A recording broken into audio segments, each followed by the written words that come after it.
بسم اللہ الرحمن الرحیم۔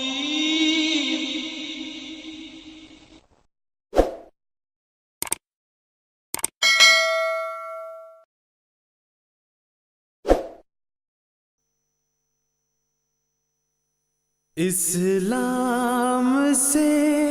نہ بھاگو، راہ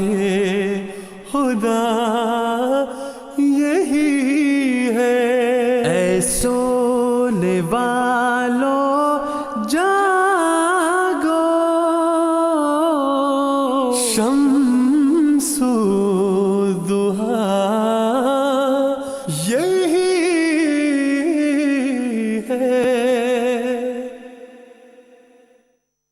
تفصیل سے بیان کرنے کی کوشش کریں تو اس بارے میں آپ ہمارے ناظرین کی کیا رہنمائی کریں گے کہ خاتم النبیین کے کیا معنی ہیں؟ ایک تو پہلے جیسے بیان ہوا ہے کہ خاتم کا لفظ جو ہے وہ کسی بھی شخص کے لیے جو اس کی خوبیاں ہیں ان کے کمال کو ظاہر کرنے کے لیے آتا ہے۔ میں خاتم النبیین کے لفظ پر آنے سے پہلے میں یہ کہوں گا کہ یہ لفظ مثلا خاتم الاولیاء کا لفظ استعمال ہوا، خاتم الشعراء کا لفظ استعمال ہوا، تاکہ خاتم الفقہاء اور خاتم المحدثین کے الفاظ بھی استعمال ہوئے۔ اب عربی زبان میں خاتم کا یہ جو لفظ ہے وہ ان معنوں میں استعمال ہوتا ہے کہ جو شخص اپنے فن میں اپنے آخری کمال کو پہنچ جائے اس کے لیے یہ لفظ استعمال ہوتا ہے کہ اب اس سے بڑھ کر صاحب کمال شخص دنیا میں نہیں آئے گا، لیکن اس کا ہرگز یہ مطلب نہیں ہوتا کہ اب اس سے ادنا بھی کوئی نہیں آ سکتا یا اس سے فیض پانے والے بھی نہیں آ سکتے، بلکہ جیسا کہ مبشر یاس صاحب نے وضاحت کی ہے کہ خاتم کا لفظ یہ بتاتا ہے کہ اب خاتم النبیین یعنی نبوت کے ذریعے جو فیضان جاری ہوا کرتے تھے، اب اس چشمہ سے کسی نے کوئی بھی کسی طرح کا بھی روحانی فیض پانا ہے تو اس کو لازماً محمد مصطفیٰ صلی اللہ علیہ وآلہ وسلم کی طرف آنا ہوگا۔ لیکن ایک اور بات میں عرض کرتا ہوں، خاتم کا ایک لفظ ہمارے مخالف یہ بھی کہتے ہیں کہ اس کا مطلب تو مہر ہے، گویا ایسی مہر کہ جو لگ گئی اور اب وہ اس کے بعد اب کوئی نہیں آ سکتا۔ اس کے اندر بھی بے شمار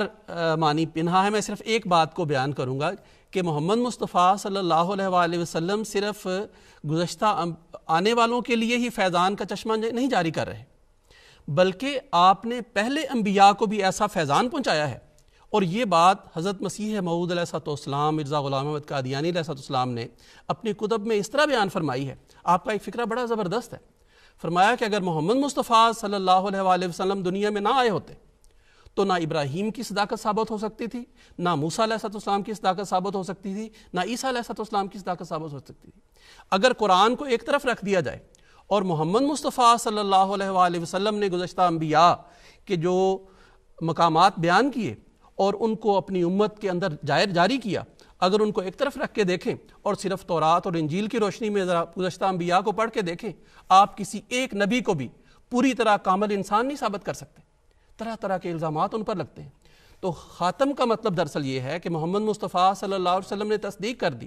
کہ موسیٰ علیہ السلام بھی سچے نبی تھے، حضرت آدم علیہ السلام بھی سچے نبی تھے، محمد مصطفیٰ صلی اللہ علیہ وآلہ وسلم کی خاتم نے عیسیٰ علیہ السلام جن پر یہودی طرح طرح کے الزامات لگا دے ان کے بارے میں بھی کہہ دیا کہ وہ بھی ایک عظیم الشان نبی ہے دنیا میں۔ تو یہ ان معنوں میں خاتم کے معنی اور زیادہ نمایاں ہوتے ہیں، اور یوں آگے انشاءاللہ گفتگو بڑھے گی۔ خاتم کے جتنے معنی کمال کے ظاہر کرنے کے لیے ہیں وہ سارے محمد مصطفیٰ صلی اللہ علیہ وسلم میں۔ یہ کوئی اللہ تعالیٰ نے ایک عام بیان نہیں بیان فرمایا کہ حضرت صلی اللہ علیہ وسلم خاتم النبیین ہیں، بلکہ آپ کو یہ جو مقام ملا ہے، یہ جو مرتبہ ملا ہے، یہ نہ صرف آپ کا مقام و مرتبہ ہے بلکہ اس مقام و مرتبے کی وجہ سے جو دیگر انبیاء ہیں ان کی بھی صداقت کی دلیل ہمیں ملتی ہے۔